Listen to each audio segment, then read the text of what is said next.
So to me, it's little things like that. It's having the impact, having the ability to impact somebody else's life in a positive way. Now that doesn't mean you just give them everything, but you have the knowledge, the ability, the wherewithal to make them a better version of themselves. And hopefully in turn, the romantic in you says it's going to impact generations for them. But if you can change the trajectory for one person, then that's enough to me.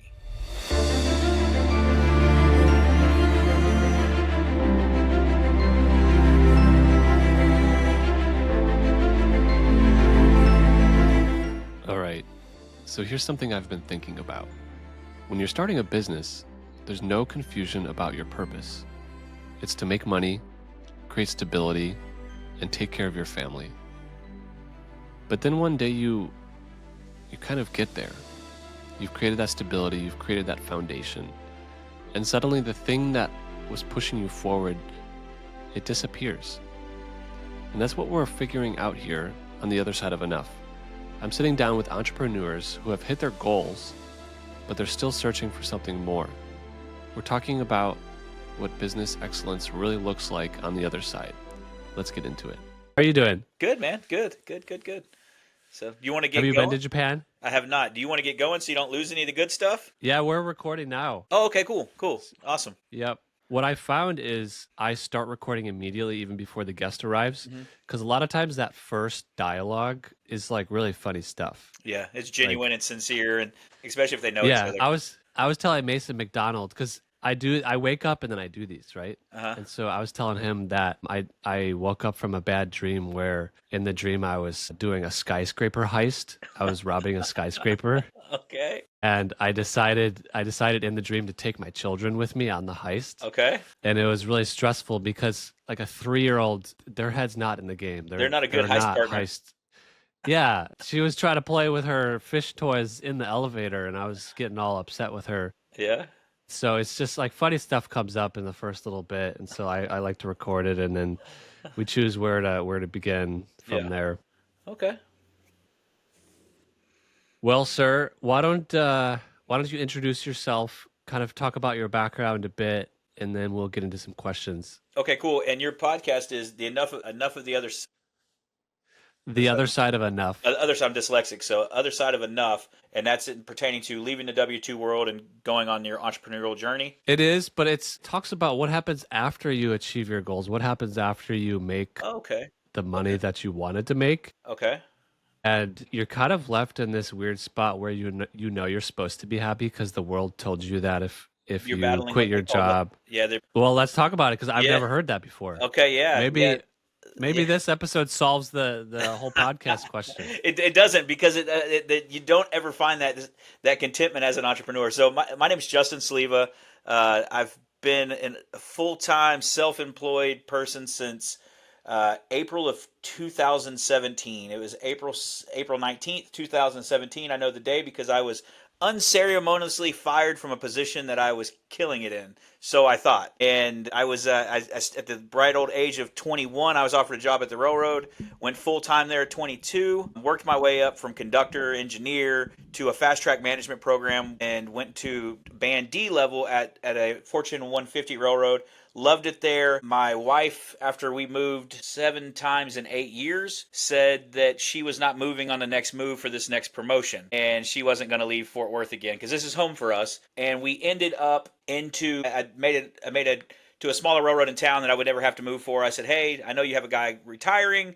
We have same qualifications. If you're interested, here's my number. My price. Let me know what you think. And they called me the next day and said, hey, we're ready for you to come over. So a little bit of a transition period, rolled over to them, was there 20 months and got a Friday morning call that I was no longer needed in the position, and then had this side gig of flipping real estate while I worked there. It wasn't something that competed with what I was doing at work. I always had kind of side hustles. And this one, so I had to ask myself the question that night on April 19th, do I believe in myself enough to go full time at this? Can I do it? Do I have the resources to do it? And railroad historically has paid extremely well. I was young. We didn't have kids. We lived pretty frugally. We didn't extend beyond what we needed to. And in all those moves, I bought a home and sold a home. So I had kind of a corporate flipping corporate sponsored flipping kind of background in houses. I knew what they wanted, what I was going to get paid, and the bonuses along with that move paid pretty well.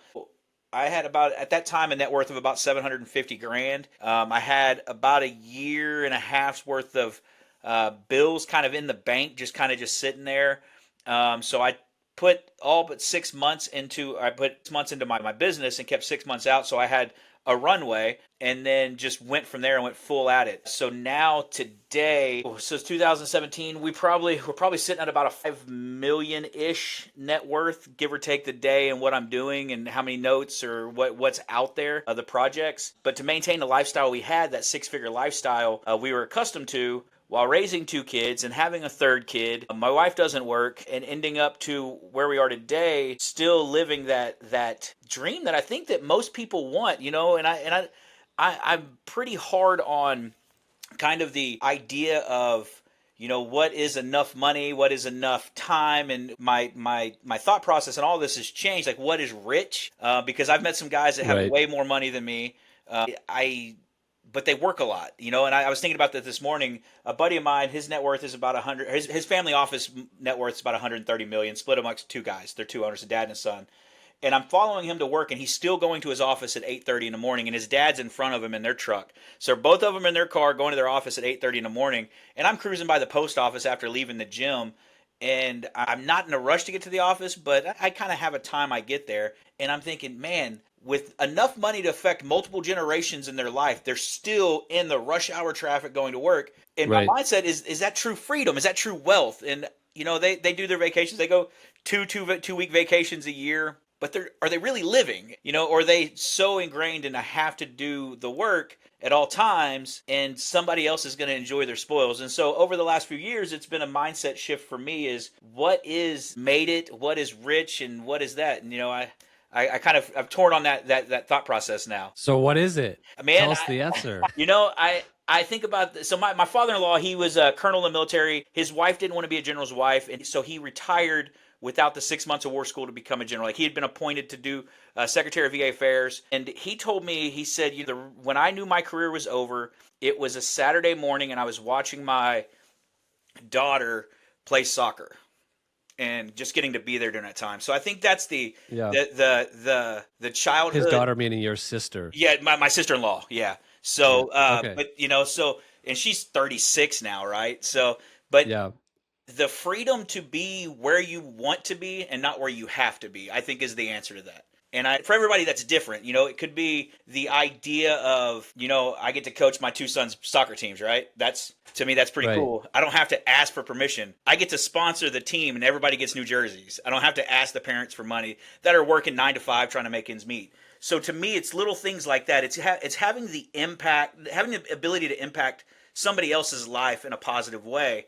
Now, that doesn't mean you just give them everything, but you have the knowledge, the ability, the wherewithal to make them a better version of themselves. And hopefully, in turn, the romantic in you says it's going to impact generations for them. But if you can change the trajectory for one person, then that's enough to me. So, Yeah. cool cars are fun to me. I think cars are like women. I enjoy the look of them. I think they're beautiful. They're exhilarating, but that doesn't mean I'm rich. A Rolex. I was thinking about this morning because a lot of people are like, oh, I got to have this flashy watch. But for that same $10,000 watch, I could buy a life insurance policy for my 3-year-old that's worth $1.5 million when they're 60. So Right. which one's a better investment? Now we could argue the fact, but for me, Yeah. my kids having more than I had is a better investment. Yep. That. So when you ask what is being made, what does that look like? I go back to that serving those around you. But okay, so I agree, but there's a couple rabbit trails we can go down. Yeah. So one rabbit trail is, will that extra money for those kids, will it make them happier? No, Right. and so I think we can only draw happiness from our own experiences, right? So for me growing up, there was if my baseball glove broke, my parents couldn't go buy one that day. Right. Like, it had to be planned Right. out. So you had to know how to I had a trapeze baseball gloves. It was, if you're not familiar with that, it's kind of winded down on both sides. You have to lace in leather strips to get that. So Yep. it kind of like a trampoline look. And that thing would break. Well, I mean, I used it for 4 years in high school, and I played almost every game. So you Yep. had to fix it. I couldn't just go get a new one. Right. If I needed school clothes, it wasn't like we just went to the mall and just bought random stuff. So does it make them happier? That materialistic piece doesn't make them happier, but I look at Well, basic survival, survival, definitely. and then in turn are my vices in the way of them having their basic needs met, or Right. the ability to not have to do without when needed. And so there's But a what about after that? After that, so that's a great question. And I look at it as from a parent's perspective. Your oldest is 3 now, right? 6. 6. Okay, so 6. So they're just starting getting into sports. They probably played a bunch of little different sports, or they will when you decide to quit traveling the world and seeing all of the 8 wonders Yeah. that are out there. But how many talents didn't become who they should have been because their parents didn't let them try wrestling, or didn't let them try Right. baseball, or let them try. I'm gonna let that train get by. No, it adds to the Okay, ambiance. yeah. So don't let them try the things that are different because they can't afford it, or they don't have the time because they're having to work. And so how many greats of different things are missed because they just don't have the opportunity. So while it's not the happiness, is their happiness going to be because dad bought them an insurance policy when he was 10 and now they're 25 and they can cash it out and go to Aruba for a week? Probably not. That's going to be an instant gratification thing, but can you become who you truly are meant to be because this other stuff was in play? Yeah, I would agree with that. When I was a kid, I wanted to play hockey and Uh-huh. football, and my parents said, "Sorry, like you have to do running or soccer because we just can't afford the pads." Yeah, and Right? so like hockey, like I played hockey in college because I worked at an ice skating rink. So everybody around me played hockey. I could Hmm. run, like I had beautiful endurance, and so I had to save my money to buy secondhand sports equipment so I could go play with the college kids, and I was able to keep up with them. I mean, I skated 8 hours a day. So that's a Yeah. perfect example of either you have the grit to go figure it out, or your parents can give you a little help and put you in these situations to be better. Now we could go down the rabbit hole of travel ball and how expensive it is and what it actually does for the kid. I don't agree with it. I want my kids to still be kids, but it's sports is an easy assimilation, or a way to look at things that we can do to help our kids get a little bit better, or become more disciplined, or become better Yeah. people, or whatever that looks like for us. So I've actually had a gift where I have two sides of the family, mom's side, dad's side. Okay. I'm not going to say which side is which, but one side of the family, very working class, Okay. no extra money, and I've just been able to see what their lives are like. Mhm. Other side, highly educated, upper middle class, Mhm. and each aunt and uncle, including my parents, a pretty sizable nest egg from my grandpa that passed away. And so I've been able to compare and contrast these two groups of aunts and uncles. And I would say out of the side of the family that received the inheritance, there's six siblings, or no, five siblings. I would say four of them didn't really need it, and one out of five really needed the money. And so I just wonder, like, after their basic needs are met and they know that they're not going to be in survival mode for the next 20 years or whatever, Mhm. any additional money on top of that, are we doing harm? Right? So I don't know. yeah, that's a great question. I think there's a conscious effort to that. I Again, over the couple of years, the reflection of us and what we do in our lives and how that looks. We live in a nice house. Could we live in a nicer house or buy a brand new one and build out $1 million home? We could definitely do that. But we have everything we need in our house. Our kids have grown up in it. We've our youngest have been there since they were 1, and they're about to be 12. So, but being 12, they're going to be home with us 5 or 6 more years. So do you go build a big house for the next few years, or do you use that money to travel and give them experiences and yourself experiences that you may Right. never have? That difference. So the Yep. version of being house poor or not. So you ask the question: the basic survival. If you can get out of basic survival, can you use that money to be happy? And it's a conscious effort. Yeah. I think you have to be very aware that happiness isn't always a steak dinner at the nicest restaurant. Sometimes it's laughter with just people that you care about at whatever restaurant. It could be at Chili's, it could be at Outback, but it could be at the Del Frisco's or your big steakhouses. I mean, I don't know what steakhouses you're used to. I'm just thinking of where around here. But Hmm. it's more, you have to become ingrained in the thought process of what truly matters to you, and that's the hard part, because most people are scared to really ask what truly matters to them.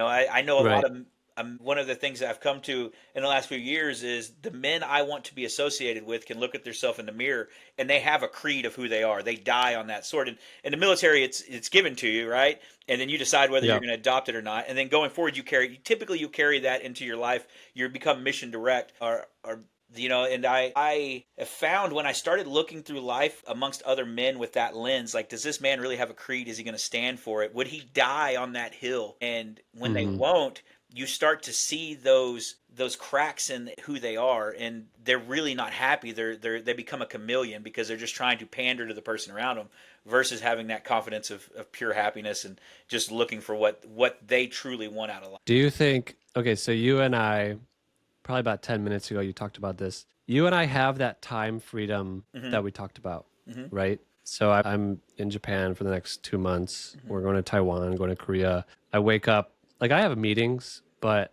I can cancel them if I want. And you have similar freedom. Are we happier than everyone else? Or just less stressed out?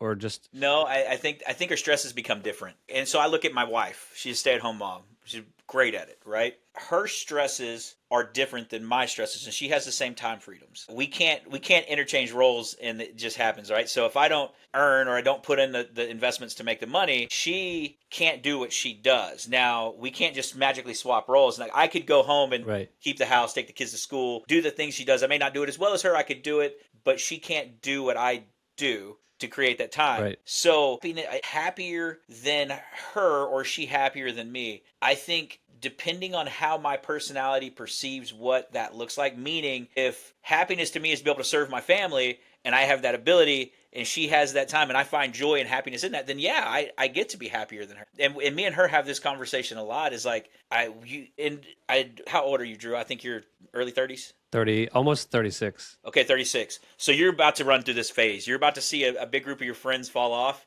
and and it's gonna be a weird thing for you. And your wife and you are gonna go, why did we just stop being friends with them? Like, I thought we were pretty good friends, and we've been going through this transition the last couple of years. And that idea of, well, why don't they want to be my friend anymore? And it's like, hey, if you don't make their life happier, and I don't make their life happier, then Right. we shouldn't be friends. We, Right. as a true person of cares for them, you should try to make their life happier. And so, everybody deserves that happiness, whether it's with you or without you. So, and that's different for everybody. So am I happier than the next guy? I used to look at my friend's dad. He worked 9 to 5. He'd come home on the weekends and he'd be in his garage tinkering. He'd drinking a Yep. Coors Light, just tinkering. And he was the most content man in the world. And his Yep. garage was always perfectly kept. His yard was perfectly kept. He worked his ass off for all these things, and he maintained them. He's a Marine, retired Marine, and then went to work for like Lockheed. But he was happy and content in that, and that would drive me crazy. Yeah. Every weekend, just to crack a beer at Saturday morning at 9 o'clock and start mowing my 2 acres, and I Yeah. couldn't fathom that being happiness. So for him, he's happy, but he's worked his Hmm. ass off, and that's what he's found himself at. So are me and So, you happier than everybody else? I think it just depends. so you alluded to getting bored easily, which is a topic I cover a lot. Huh? Okay, so we get bored easily, right? Because Uh-huh. we're entrepreneurs. But so then, okay, the answer to that is to like start some new project, Venture, right? yeah. And then we start too many new ventures, and then it becomes too much. And I feel like I ping pong between two extremes of being way overcommitted or way understimulated. Yeah. And it's like how to hit that sweet spot. And maybe if you're in the sweet spot, you don't know it because you're in flow state, right? Do you notice that pattern in yourself? I do, but here's what I blame on that is I have a lack of contentment. That's the one thing that I search for every day, is trying to be content and what that looks like. And what I've come to find is you can never reach contentment because the day is always different, right? So at certain levels of how your brain processes. Now, am I content with the amount of money we make? Yes. Now, do I start dissecting it down? My brain works in a way that I get to the so granular of level that I'm searching for what that is. So buy my dream car today. I drive it 2 or 3 miles, and there's going to be little things that just bother me about it, right? So one would say, oh, you got your dream car, great. Yeah, but getting in and out of it now with this roof kind of sucks. Or The sunroof rattles. the sunroof Yeah. rattles, or there's a sound Yeah. right here I'm not too sure about, or it's got a little vibration, so that's never going to be perfect. I am never going Yeah. to find perfection, and that's the hardest thing for me. Is I hope that I can find perfection, but I will never find it because I'm seeking it too much. So I think you have to open that parameter up of what contentment looks like. And for me, my brain focus is so dialed that it has to. So when we talk about the flow state and just not ever knowing it and ping-ponging back and forth, I've had to set up thought process for me. If it doesn't layer into my current business, I can't touch it. Now, but I Okay. also when I look at development stuff, I have to come into that knowing that there is so much. Like I'll look for us in real estate, and I know it's not a real estate based show, so I don't want to go too far off into that. But when you talk, the buzzword around our niche has been entitlements this last year, and then what that takes for that to happen, meaning the drainage studies, the road studies, how much concrete, how much development, underground power, all the studies that go along with getting a piece of dirt from raw land to a fully papered neighborhood. Know how much I have to know to perfect that, because I'm always chasing perfection. Step back, knowing like, so if you're like, hey Justin, you should start a donut shop, right? We've talked about donut stores before because they're like recession proof. Everybody's going to go get that sugary bread. And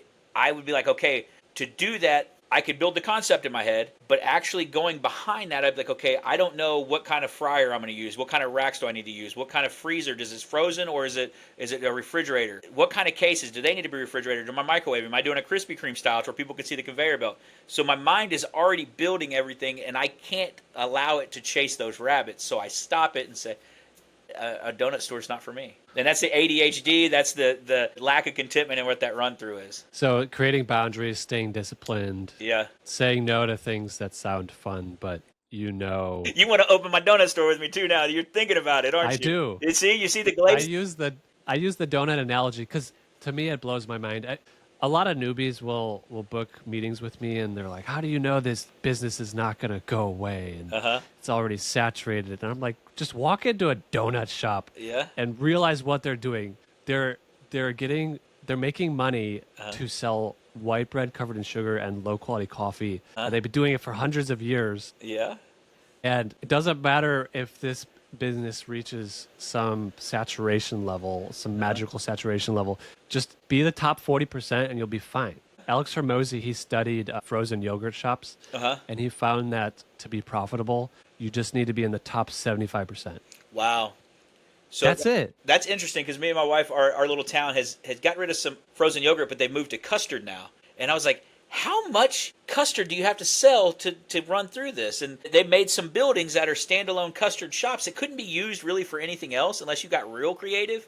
And I'm thinking, man, this is a horrible investment. From my mind is working that way. But then I spend $37 on custard for a family of 5.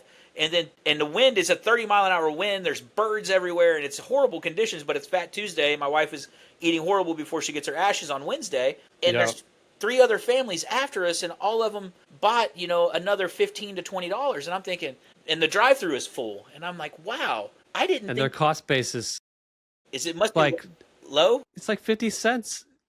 Wow. Yeah, it's like cream and sugar. Yeah. That's it. Okay. And I'd heard that about a CC's a long time ago. It's like if you ever lost everything and you wanted to get in the restaurant business, start a pizza shop. Because the cost basis or what it costs to do to make a pizza is so low, and a CC's especially, that's how they used to sell it for $2.99. And it was like they needed, I want to say it was something like 8 customers a day to break even, or for food cost. Yep. So and that to cover the food for the day. That's my shiny object is a brick oven pizza place with like a solid mid-shelf beer on tap, only one beer, and one type of pizza, and you get what you get. I'll be like the pizza Nazi. Yeah.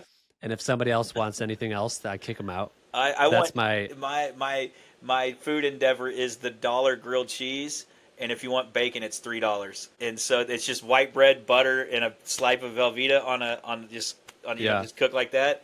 And then you have your regular Cokes and Sprites and Dr. Peppers that are sold too. Like I was like, oh, that's a perfect thing for like your kids when they're 16, 17. They want to start a little hustle. They get a food trailer and go to like the winery or go to the bars at night, and they're just hanging out there selling $1 grilled cheeses or $2 grilled cheeses, And people are like, shit, give me 5 of them, and they're paying with a 10.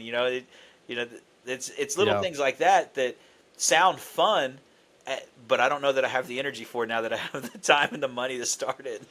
So one thing I was thinking about, and this wouldn't be for another 5-10 years. So a couple days ago, I got a massage. It was a 60-minute massage for $22. Oh, nice. Which was great. On the way back, I walked past this little cupcake shop, and it had a nice neon sign that said "Daddy and Katie's Cupcake Shop." And I was thinking that would be cool to rent some low cost storefront in some small town somewhere. And I do some entrepreneurial endeavor with one of my daughters. And if I don't even care if the business makes money, because I'm going to be in the back working on my laptop, doing my normal, like Rooster Capital, doing all my deals and stuff. And I'm going to get to rent a cool, Cool place. Main Street storefront, sell some cool stuff, bond with my daughter. So that's something I'm hoping I can do in the near future. Yeah, my sons last night. You say that, and I've been joking with them about opening Happy Donuts, and it's just a yellow smiley face on it on the box, and it's called Happy Donuts, Yeah. and we're going to franchise it out, but they're going to build their first one, and that's what they're going to do. And they were telling me last night they were arguing over who I was working for there, if I was going to be their fry cook or if I was going to work the front counter. And I said, gentlemen, y'all can have this. Like you can have our design, our concept.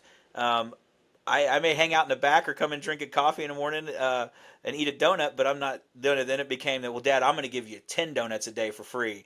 And my other son, I'm going to give you 12 donuts a day.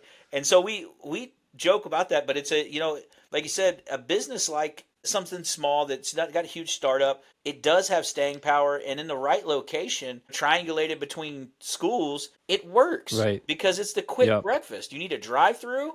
And especially if it's like a dry cleaner drive-through where you walk out and you can walk up, talk to them, you walk in and out, it's a cash cow. Yeah. I never thought we'd talk about donuts and cupcakes for so long. Yeah. Well, One thing I've noticed about Justin, like I've been watching you for I think 3 or 4 years now, and I've noticed that you are very, very intentional with spending quality time with your kids. And you've even texted me before, like, I can't talk right now. I'm teaching my son how to shoot. Now, like, what's your advice to? So what am I? 8 years behind you? Yeah. The season of life. 43.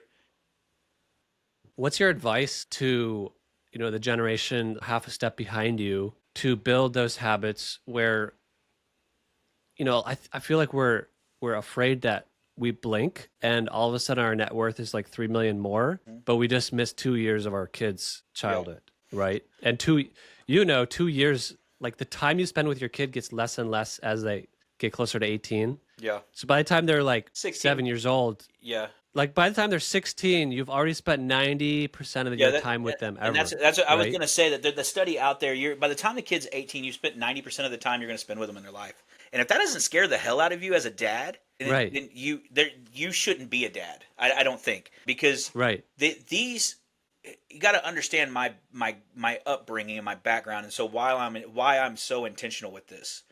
I may cry during this piece, so. I apologize if you. I think you cried on our last podcast.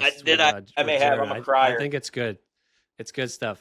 It's the emotion coming out, and so that's how you know it's sincere. It's not a front or a fallacy that I'm trying to put on it for somebody. But for me, I didn't know who my real dad was. I met him when I was 36. Now, my mom did marry twice in my childhood, and both men stepped in the position were willing to be my dad and do it. But there was always this yearn of who am I as a man? Who am I? The man part, that other side of that. And again, both stepdads, amazing men, but I knew that that's not who I was, because I believe that we do inherit some of our traits from our parents. Right. So my advice to that next generation is be who you needed and really take onus in that.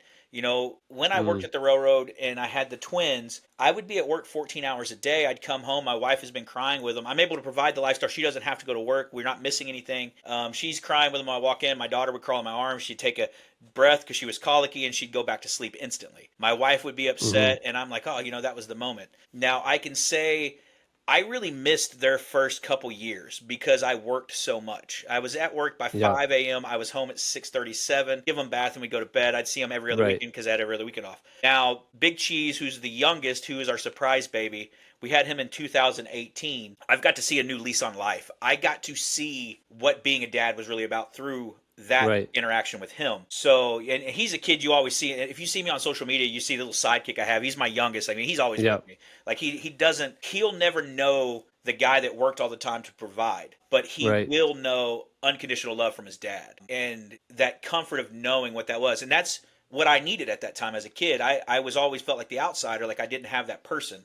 So when I coach the soccer teams that I coach, or I'm around kids that I can see that their families aren't quite together, I try to make it one-on-one with those kids and let them know, hey, you have somebody here for you. Because for me, like I talked about earlier, creed is that thing you look in the mirror, and I believe that I need to be who I needed at certain points in life. And that goes for everybody. That goes for whether it's Drew Haney needing somebody to talk to on a podcast. There's going to be times where I needed that, or you needed advice on whatever it could be. Rooster Capital, hey, Justin, you're doing this. Why did you do it this way? Should I structure it this way? Or whomever, whatever that looks like in business. And so taking those moments, but then putting it on these people that you brought into the world, who you're seeing they're the younger version of you, and knowing that you're their hero. Like, you have to act as if, and you have to be that person. And if you're not going to do that, you're so far lost in life that there's nothing I could do to help you. And there's not enough. You're going to have to go to so much therapy to figure that out, that it's sad. Right. And nobody wants to call somebody else. They're like, oh, you're a bad dad because you worked all the time. No, you can be intentional around that. And that's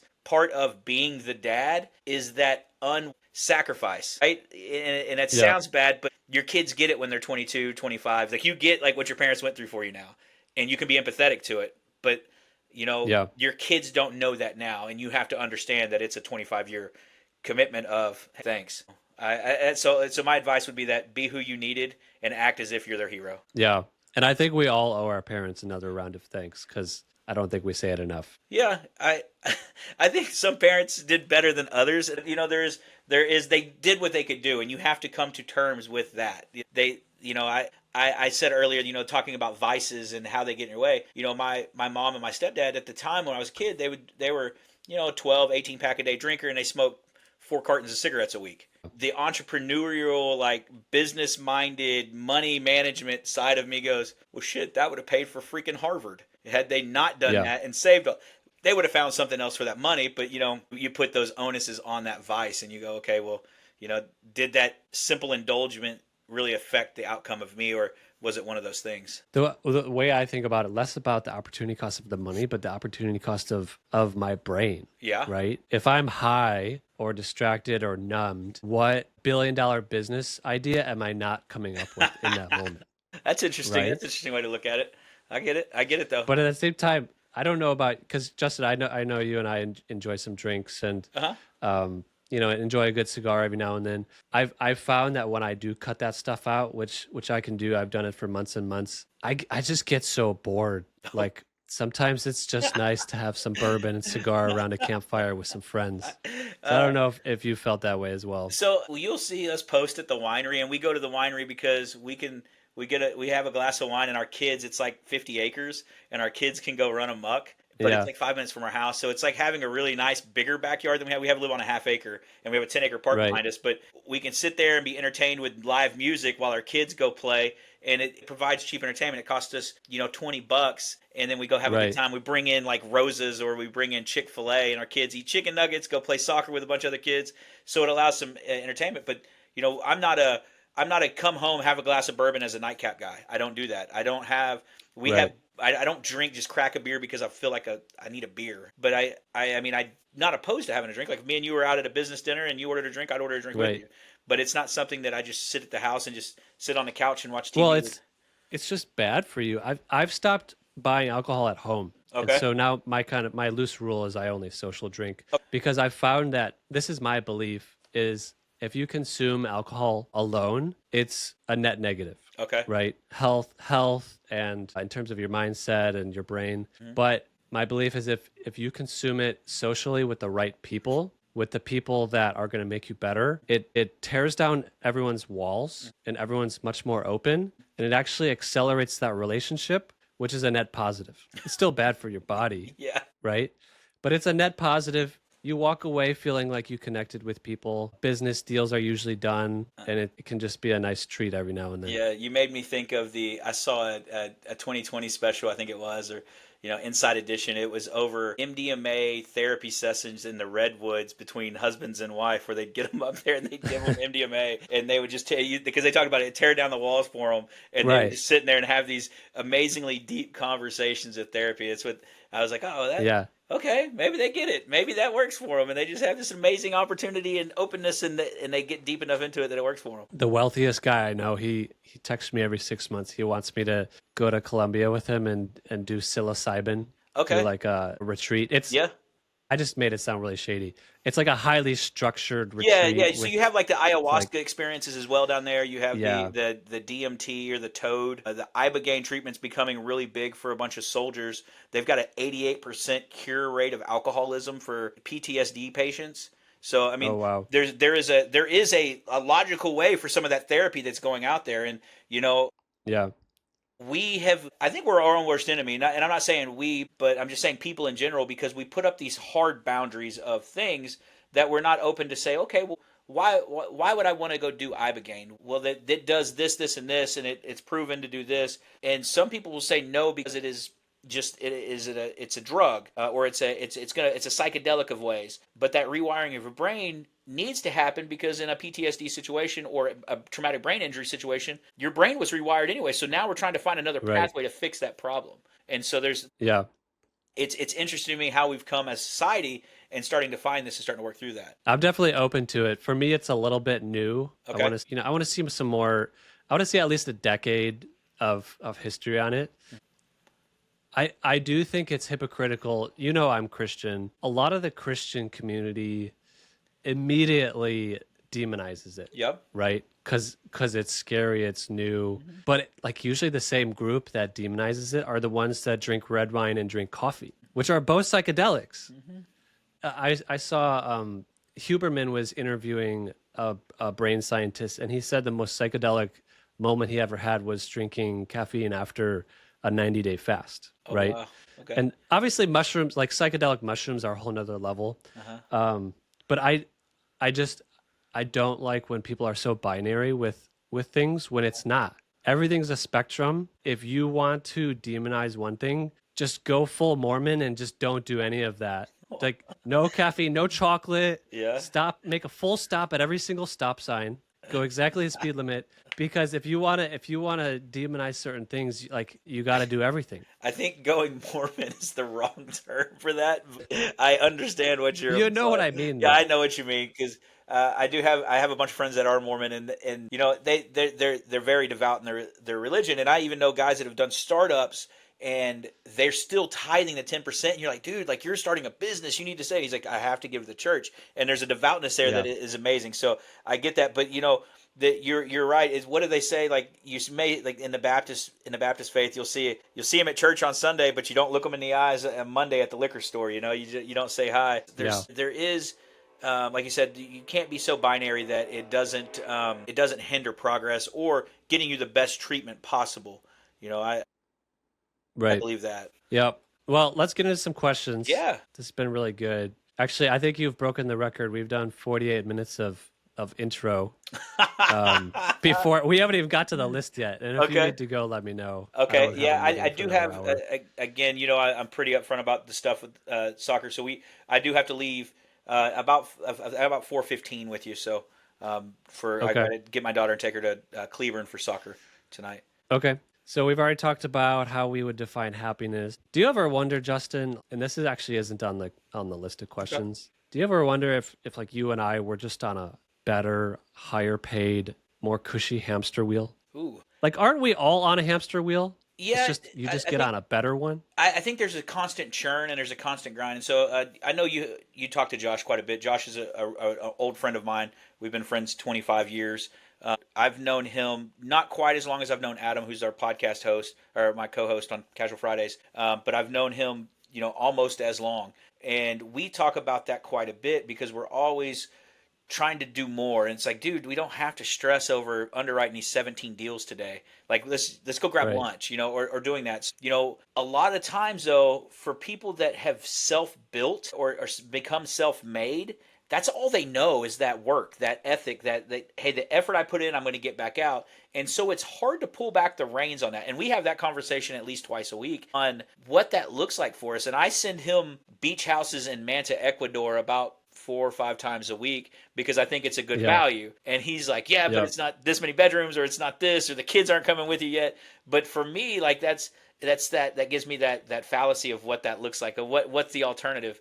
But then I go logical and I start thinking about like, well, what does that do for the kids for homeschool, or are they going to get the experience they need to be the best version of themselves? And so I start parental guilting myself. When in reality, it would be an adventure for them, and they'd be with me and my wife, and we'd get to experience a different culture and all these things, and it would be a really fun thing for them. And there's nothing to say we could do it for 2 years and then come back and they just decide what's best at that point. So to answer the question, are we all on a hamster wheel or more cushy or better paid? Yes, but I think it's a self-made hamster wheel because we don't know Okay. anything else. So the sun rises and the sun sets, and so we get in a habit or a pattern, and so we continue to follow that step after step. Yeah, Josh Biesinger, I'm actually going to interview him. I'm writing that down right now. Whenever I talk to him about once a month, and I always just picture him with a big old dip in his lip. No, he doesn't dip.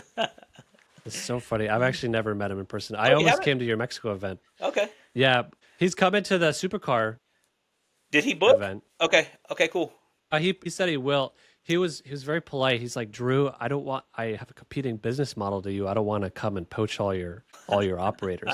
And I'm like, Josh, don't worry. Like there's so much business out there. There's way more than I can handle. Yeah. And I haven't tried to grow Rooster Capital for the past year. And it's just kind of grown naturally. Organically. And he lends hard money. Like Yep. he's cheaper than me, right? Yep. But I think there's a space for all of us all to win. All right, let's go through some of these. Okay.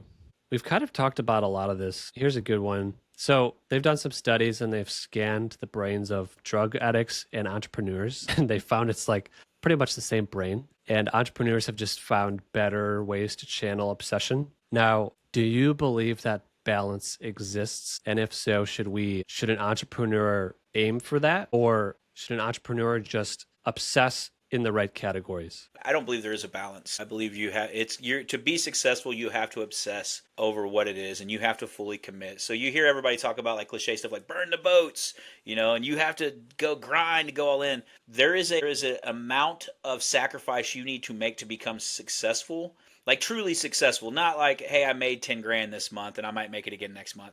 But to turn something into a full business, you are going to have to commit to it. Now, that's not to say you can't find a balance at a certain point, but if you're day one on your entrepreneurial journey and your business isn't already just arbitraging money or making money on its own, you're having to look at whatever opportunity you can to generate income. Now, what I see most people do is they start a business and then they try to get to the 4-hour work week in the first month. Like I'm just gonna scale out of it, or I'm gonna delegate everything away and I'm not gonna do anything. And their businesses never really last. Like now you take a person that's like I have one employee full time and I have a bunch of subcontractors that work for us.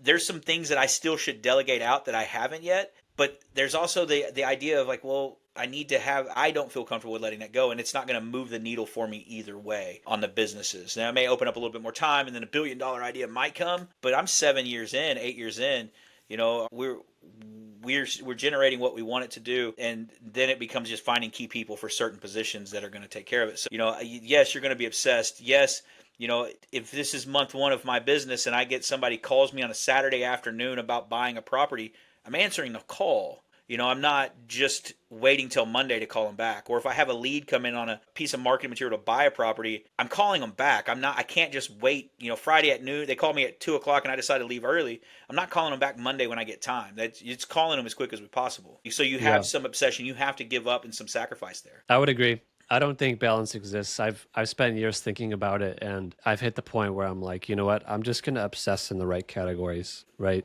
So I actually got my first business down to 5 hours a week. I delegated about 99% of it, really, even down to signing of the deeds. I outsourced that. And it was surprising at how unfulfilling that was. Mm-hmm. Because what I found is even though it took up, what would that be? 12% of my work week.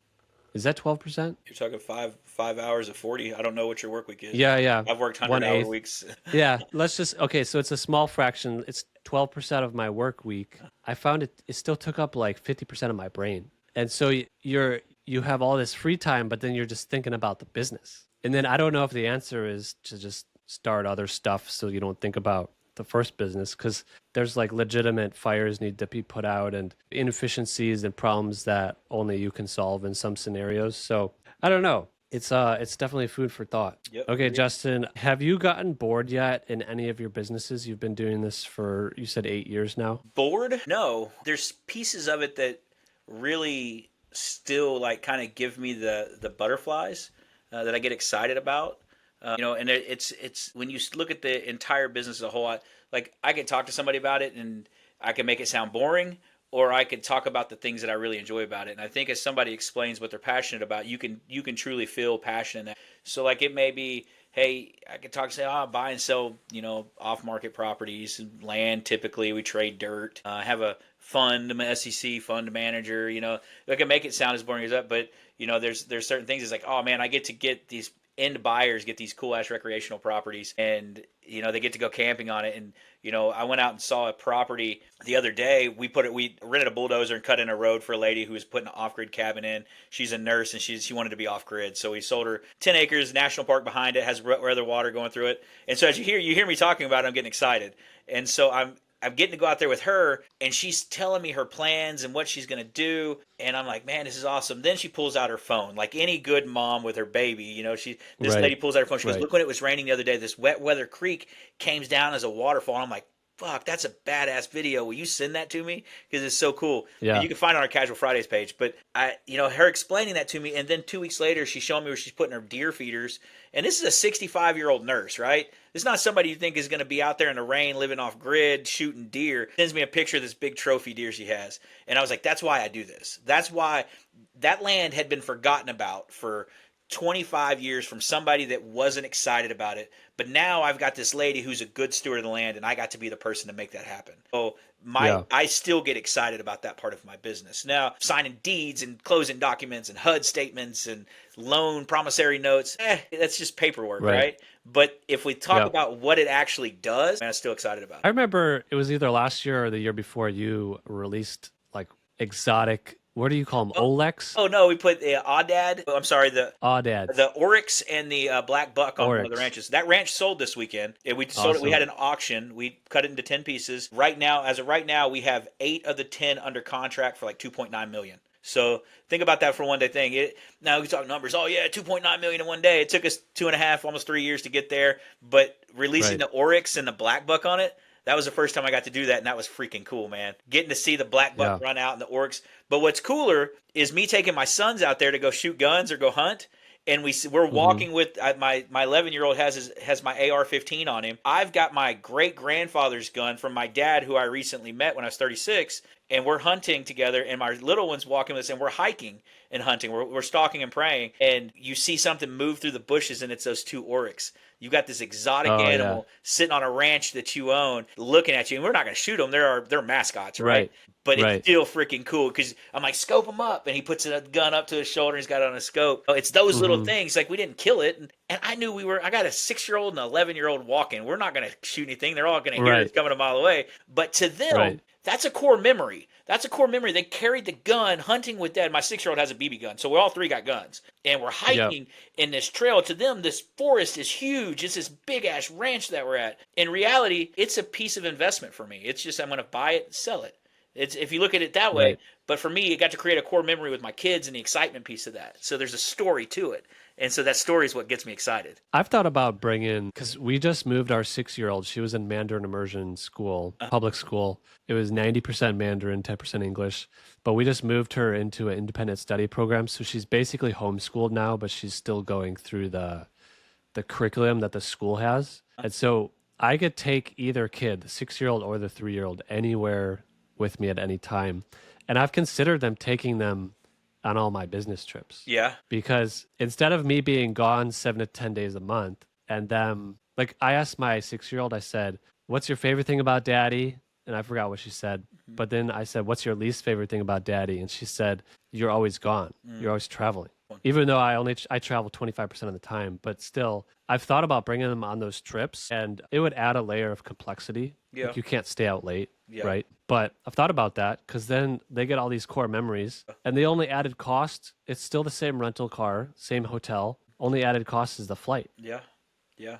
And a little bit of food for a 6-year-old, not very much. Right. So Chicken nuggets. We right. have yes, chicken nuggets at all the stops.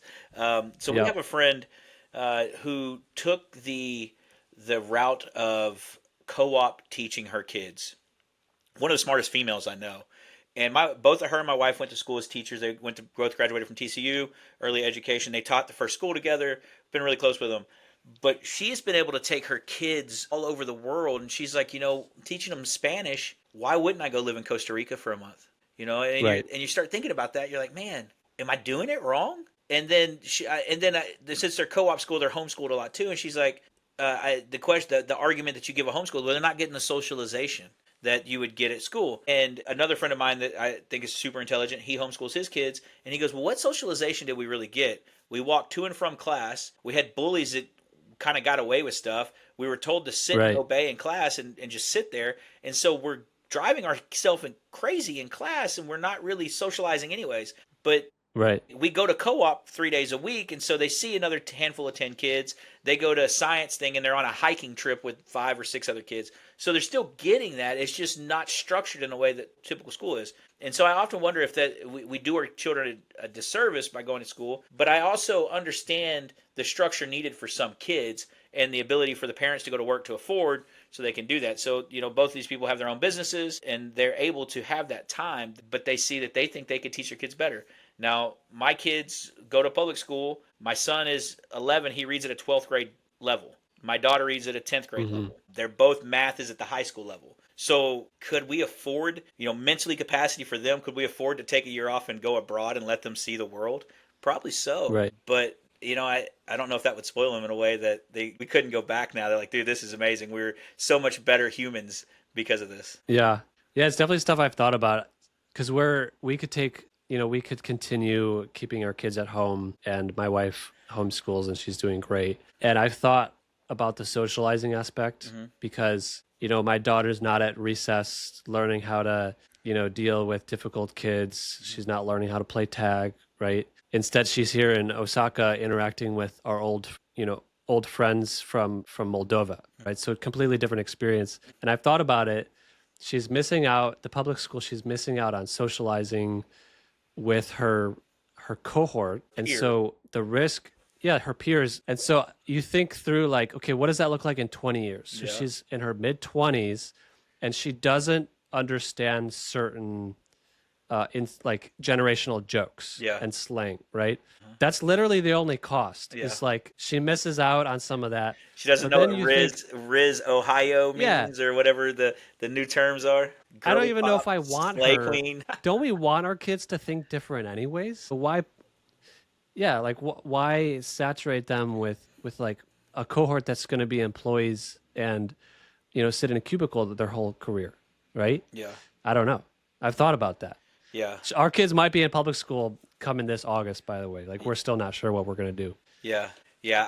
I don't know the right answer to that, and I don't think we'll ever know. I think that's where so many people get life wrong, is they think there's a right and wrong versus there's just it is. And so like trade-offs. Yeah, so we want it to be black and white, the answer to be this or that. And there really isn't. It's easy. There's not a this or that though. It's it'll be say I took my kids to Costa Rica and we lived by the beach and my son became a surfer, and then he decided he wanted to rent surfboards for his life and he lived a happy life. Did I succeed because my son found happiness in life? Because we get a small blip in this world. Our life shouldn't be so intense with trying to figure it out. Now it's easy to say that from, I don't have to worry about a paycheck tomorrow, right? It's easy to say it from the other side, as your podcast alludes to. But you get out of survival. But what puts us in survival? It talks about the old Mexican fisherman where the white guy comes down and says, "Hey man, you get a couple boats, and then you're gonna do this, and then you're gonna sell it." And he's like, "Then what am I gonna do?" He's like, "We're gonna take naps all day." He's like, "But I'm already doing that." Right. So what does that look like for us? What's the real success in life? I was thinking the other day that we are looking for black and white binary answers, better or worse, right? What's superior? And there's no answer, right? And if you believe in a creator, and you believe that the creator knows what's best for you in that season. But I think that's one of instead of seeing it as like an unpleasant decision to make, we should see it as an adventure. Like, I get to choose my own destiny. And like the Mad Libs book, or not Mad Libs. What were those books you get to choose your own 12, adventure? Go to page 85. Yeah. Yeah. It changes. It's like, this is fun. Yeah. Yeah. So we should see it as fun, you know. I think it's important to stop stressing about the small stuff. See life as an adventure. Like yesterday we got lost in the Osaka subway system and I was really annoyed with my wife because I would prefer to pay more just to take a taxi and she's very frugal and so Just keeping we're you actually grounded. staying in these we're in these cheapo Airbnbs with no windows. I would have splurged on more, but I let her plan the whole thing. And I got frustrated in the subway because we're pushing our suitcases and we're in the subway during rush hour pedestrian traffic. And I was just annoyed because I'm like, we could have got here in 11 minutes in a $40 taxi ride, maybe $30. And instead for $5, it took us an hour. She was like, see it as an adventure. We're not in a hurry and we weren't in a hurry. And she's like, we're making memories. Our Yeah, kids are happy. Nobody's hungry. yeah, What, chill out. yeah. And I was like, she's right. She is She is 100%. right. I Yeah. my wife, she did her student teaching in London, and I saved up the money to go visit her, and it was like my 22nd birthday, maybe.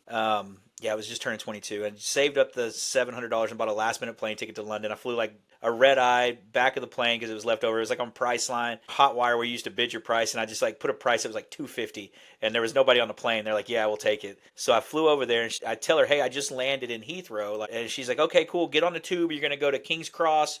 And you're going to get off, go straight out, and follow that road down about a half mile, and the international school dormitory is right there. And I was like, okay, cool. So I get out and I walk out the steps straight out like she told me, and I walk like a half mile. It's pouring down rain. I've got my umbrella, Yeah. my roller long bag, and I'm in this middle of this neighborhood. It's nothing but these brownstones, and I am out of place, right? And this Yeah. police officer walks up to me, and he's like, "What are you doing here?" You know, in his British accent, and I'm Yeah. like, "Hey, man, my wife told me to come out here. This is where I'm going to." When he heard the Texas accent, he kind of laughed. He goes, "Okay, there Yeah. was 3 exits coming out of the tube station. You came out all the way the right one. You need to go all the way the left one." My wife left that piece out, and so I had to Yeah. walk like a mile back and away. But I got to see a city that I'd see a neighborhood I'd never seen. I get a Right. story to tell you about it, right? Like I could talk to this cop, but I also saw a flower cart in the middle of all this that was just out there. So I bought fresh flowers for her and her friend for their dorm room when I got back there. And so at the end of the day, I got to walk around and see London in a way that nobody else can. That was my experience. And so it was my adventure for that. It was, again, Yeah. it's that your wife is right. It's that perception of what you look at that day to day as. And they've done studies and they found that the people who like what sets successful people apart is and some event happens to them and they choose to interpret it as that was a positive event that made me stronger, and a different person will interpret the same event as I'm a victim and that was a negative event and what happened to me was wrong. Yeah.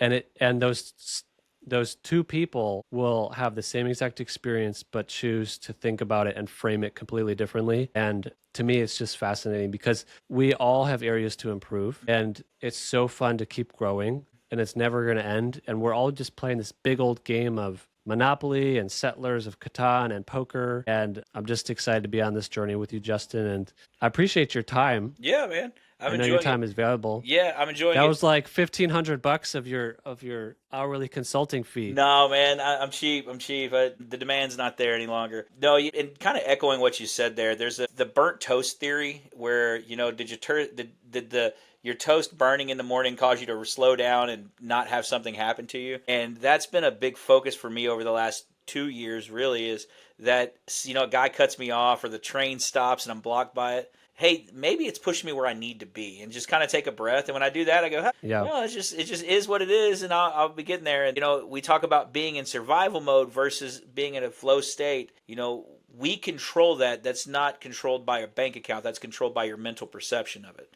And Right. so, if we can be cognizant of that and say, hey, this train stopping here is keeping me from maybe getting a wreck up the road, or the burnt toast, what that may be, is like, hey, kept me home a little bit longer. My wife gives me a kiss. Now I have a surprise baby in 2018, and Yeah. he changes the world. Well, that happened. Did I tell you we were in the LA fires Uh-huh. Okay. and we had friends, our friends were in Korea and they called us and they asked us to move their cars Okay. because at that point, the fire was only a block from their house. So we move their cars and we had our kids in the car. And I was annoyed because I was thinking, this is so dumb. We're moving fully insured cars. Like we're risking our lives for like something that's fully insured. But Yeah. what ended up happening is we drove a route past our aunt and uncle's house, and we're like, wait a second, we have an aunt and uncle, and they're only 3 blocks from the fire now. We should get them out. Yeah. And if our friends in Korea hadn't have called us and interrupted the bedtime routine to go move their fully insured cars, we wouldn't have gotten our aunt and uncle out of the house. And as I drove away, I had to carry one of them. As we drove away, their front bushes were on fire. Wow. Wow. So that's how close it was. And Yeah. their house ended up not burning down because one of the other neighbors put it out with the garden hose. Okay. But you just never know. Yeah. You know, your flight gets delayed. Maybe you just missed some accident, you know, on the taxi ride home. Who knows, right? Yeah, that's that burnt toast thought. And so again, I laugh about some of the stuff that I've gotten mad about in the past now. And then maybe that's age, maybe that's wisdom, maybe that's lack of energy, maybe that's, becoming content in some things versus understanding that, hey, maybe I have become more content with life versus, always looking for that perfection. Well, so I've had 2 failures in my life where I gave 110% effort and still failed, right? And these 2 things were like my life's dreams. So the first one was Ranger School. I got injured and I failed out of Ranger School. Okay. And if I wouldn't have, and it was crushing.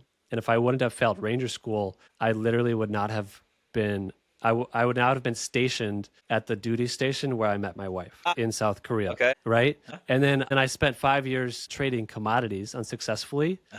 And I was crushed. I'm like, what is wrong with me? And it ended up the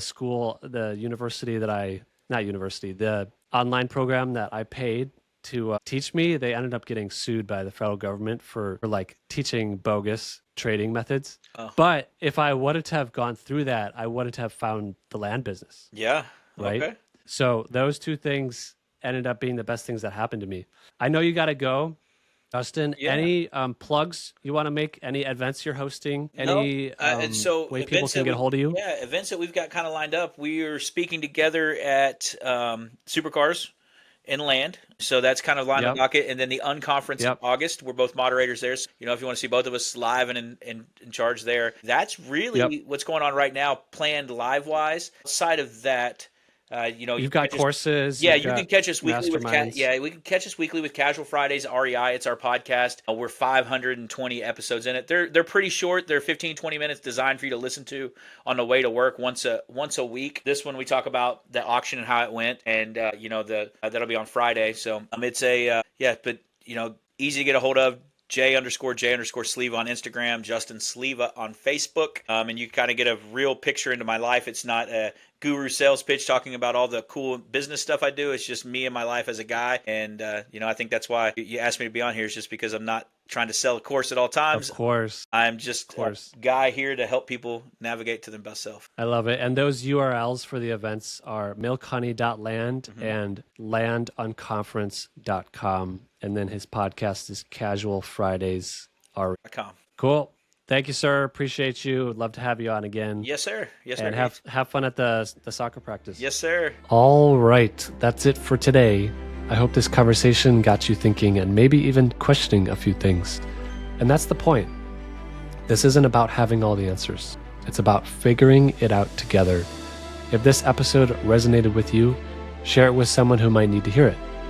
And if you want to keep exploring these ideas, make sure to subscribe and follow me over at theothersideofenough.com.